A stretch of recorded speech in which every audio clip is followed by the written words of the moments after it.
अस्सलाम वालेकुम। तो आज का हमारा टॉपिक है clinical anatomy of breast. Clinical anatomy of breast के अंदर हम मेनली जो हम पढ़ेंगे वो ब्रेस्ट कैंसर के बारे में पढ़ेंगे, जो मोस्ट इंपॉर्टेंट थिंग है ब्रेस्ट के अंदर पढ़ने के लिए।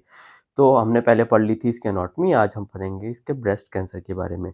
तो ब्रेस्ट कैंसर के बताने से पहले मैंने एक दफ़ा पहले ही बताया था इस चीज़ का एनाटॉमी बताते हुए कि जो ब्रेस्ट कैंसर होता है मोस्टली एंटीरियर और जो सेंट्रल लिम्फ नोड्स होते हैं यहाँ से ओरिजिनेट करता है। यहीं का ज़्यादातर most commonly breast cancer develop होता है, मतलब एक्सिलरी एंटीरियर और सेंट्रल जो लिम्फ नोड्स होते हैं वहीं पर कैंसर डेवलप होता है। अब इसके कुछ फीचर्स हैं वो पढ़ लेंगे और उसके अलावा इसका हम डायग्नोसिस इवन जो एग्जामिनेशन है और ट्रीटमेंट भी साथ में ही पढ़ लेंगे।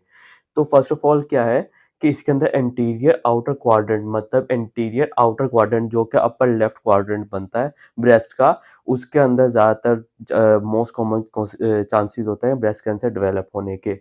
Of the breast is frequent site for the carcinoma, मतलब कैंसर के लिए एंटीरियर आउटर या फिर अपर लेटरल क्वाड्रेंट को आप कह सकते हैं, वहाँ पर डेवलप होने के चांसेस ज़्यादा है। इसके अलावा क्या है, अगर तो कैंसर सेल जो है इन्फिल्ट्रेट कर जाए कहाँ पर, सस्पेंसरी लिगामेंट्स में। सस्पेंसरी लिगामेंट्स कहाँ पे होते हैं, स्ट्रोमा ऑफ द ब्रेस्ट में पाए जाते हैं, उसका एक पार्ट होता है। और इनका क्या काम होता है, इन्होंने ब्रेस्ट की मूवमेंट में हेल्प करनी होती है मतलब इनकी वजह से ब्रेस्ट की मूवमेंट होती है। तो अगर इनमें इन्फिल्ट्रेशन होगी तो क्या होगा कि ब्रेस्ट जो होगी वो सही से मूव नहीं कर पाएगी। क्यों?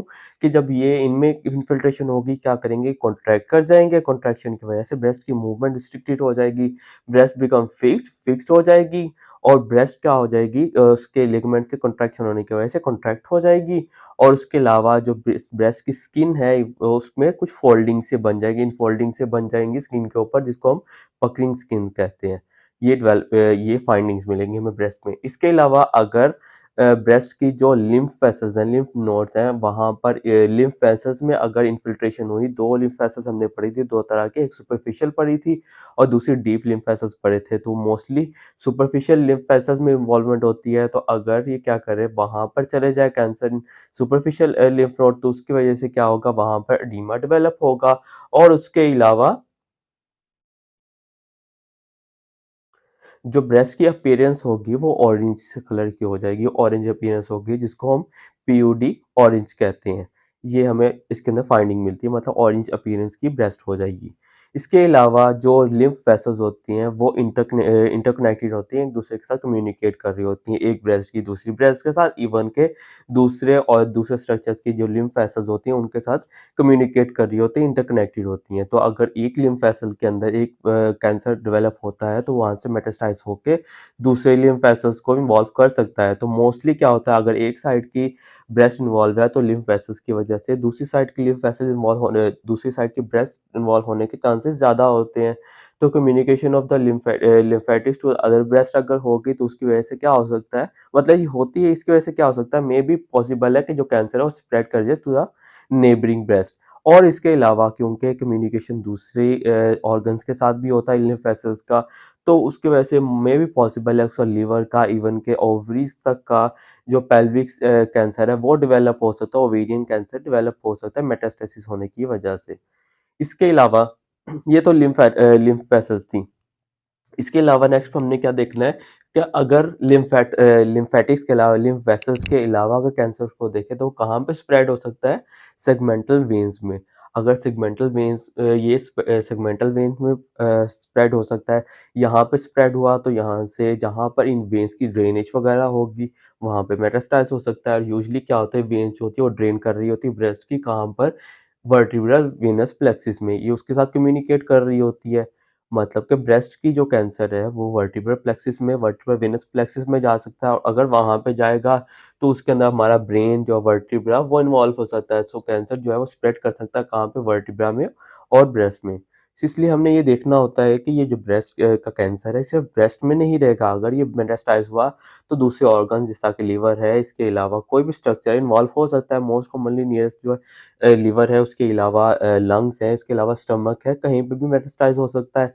और अगर ये वेन्स के थ्रू स्प्रेड होगा तो ये वर्टिब्रल कॉलम में जा सकता है, आपके जो स्पाइनल कॉर्ड है इसमें, या फिर ब्रेन में कैंसर हो सकता है।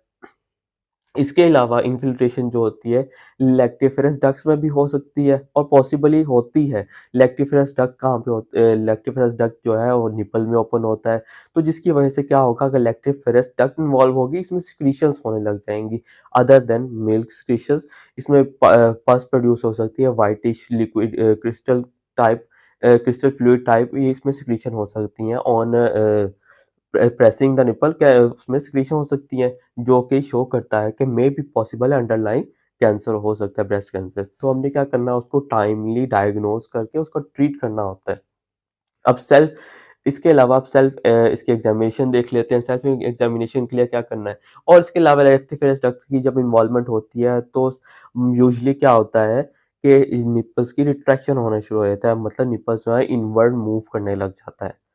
और सेल्फ एग्जामिनेशन में हमने क्या करना है, फर्स्ट पॉइंट हमने इंस्पेक्शन करनी है। इंस्पेक्शन मतलब क्या है कि हमने दोनों साइड की जो ब्रेस्ट है उसका साइज मेजर करना है, साइज अनइक्वल सिमेट्री चेक करनी होती है। एसिमेट्रिकल, मोस्टली एसिमेट्रिकल हो सकता है, पॉसिबिलिटी है उसमें कैंसर हो। उसके बाद हमने चेंज इन कलर, जो कि ये पीयूडी ऑरेंज जो हमने चेक करना था कि ऑरेंज कलर तो नहीं, अगर पिगमेंटेड हो रहा है तो पॉसिबल है कि अंडरलाइन कैंसर होने के चांसेस हैं।